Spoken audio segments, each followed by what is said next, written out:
akin, a little bit of sentiment to add to that, no? Ang nakikita ko dito yung propaganda movement. Kasi kung talagang concerned, for example, yung mga groups like sinasabi nila, pink, yellow, civil society and all of that, bakit being part of those groups, pare, civil society, bakit mo itataon yung timing na iaahin mo yan kung talagang concerned ka about transparency in the budget and also in corruption? If it's not meant to actually shade what's really happening or to deviate people's attention, tama?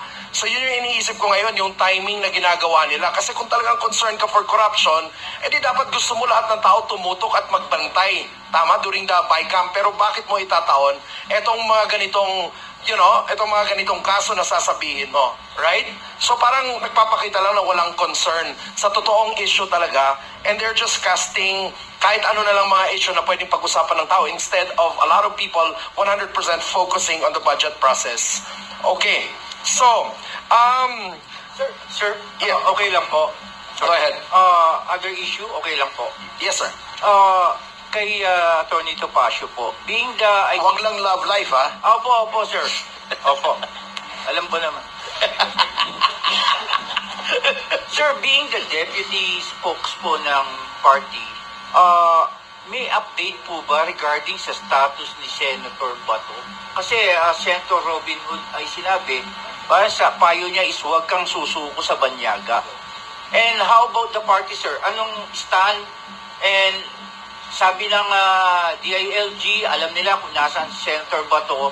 May suporta rin po ba ang partido kay Senator Bato ngayon? Definitely. Senator De La Rosa is a ranking member of the PDP, and he's one of the 3 senators. However, with respect to the legal recourses available to Senator De La Rosa, I think the best person who would be able to answer that would be his legal counsel, Attorney Israelito Torion. With respect to the pronouncements of Senator Padilla, I think we have to defer to his Chief of Staff, Attorney Philip Jurado. Pero kami po sa PDP, we condemn this latest efforts on the part of the government to neutralize another member of the opposition by again surrendering our sovereignty to a foreign entity.